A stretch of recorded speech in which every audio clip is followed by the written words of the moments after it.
어제 첫 경선 발표에서 현역 강세를 확인한 국민의힘이 서울 강남권 등 우세 지역 후보는 국민 추천제 방식으로 추가 공모하는 방안을 검토하고 있습니다.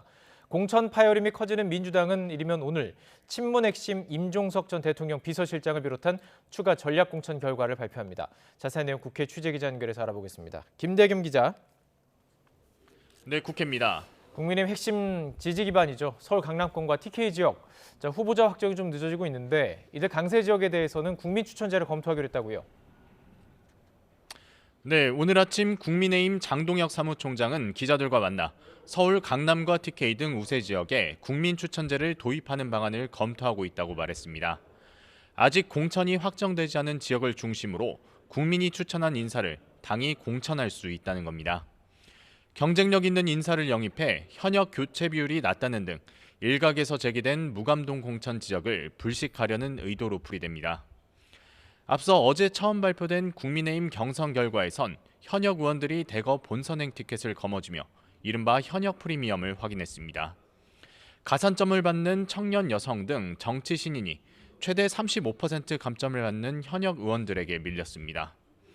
이런 가운데 국민의힘은 잠시 뒤인 오전 10시 추가 공천 심사 결과를 발표하는데 지역구 현역 의원의 첫 컷오프 사례가 나올지도 주목됩니다.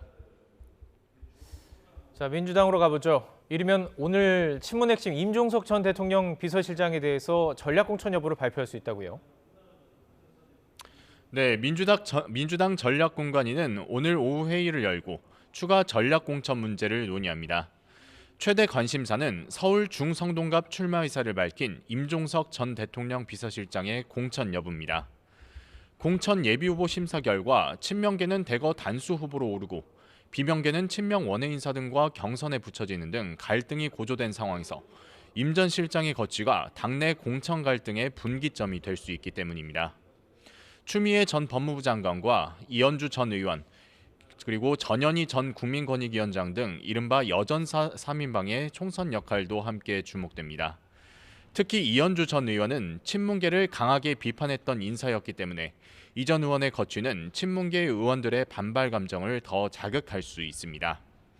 다만 하위 20% 명단 통보 등 다른 갈등 실타래가 풀리지 않는 상황에서 내용 수위를 낮추기 위해 임 전 실장 등에 대한 결정 시점을 최대한 늦출 가능성도 있습니다. 제3지대 움직임도 살펴보겠습니다. 개혁신당 김종인 공감위원장이 오늘 첫 회의에 참석을 하고 이낙연 대표의 새로운 미래, 민주탈당파를 향한 손짓을 계속 이어가고 있죠. 네, 우선 개혁신당 김종인 공관위원장은 오늘 첫 최고위 회의에 참석합니다.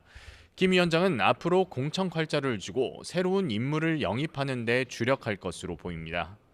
김 위원장은 오늘 CBS 라디오 인터뷰에서 개혁신당은 인적 자원이 별로 풍부한 곳이 아니기 때문에 할 일이 많지 않다는 회의적인 생각이 들기도 하지만 양당 정치로 점철된 현 정치 상황을 개혁하는 데 힘을 보태겠다고 말했습니다. 이낙연 대표의 새로운 미래도 민주당 이탈파 영입에 주력하고 있습니다. 앞서 이낙연 대표는 라디오 인터뷰에서 민주당에 큰 움직임이 있을 거라며 주말이 큰 분수령이 될 거라 말했는데요. 최근 공천 관련 잡음으로 내용에 휩싸인 민주당 상황과 맞물려 추가 영입 인사가 나올 수 있을지 주목됩니다. 지금까지 국회에서 전해드렸습니다.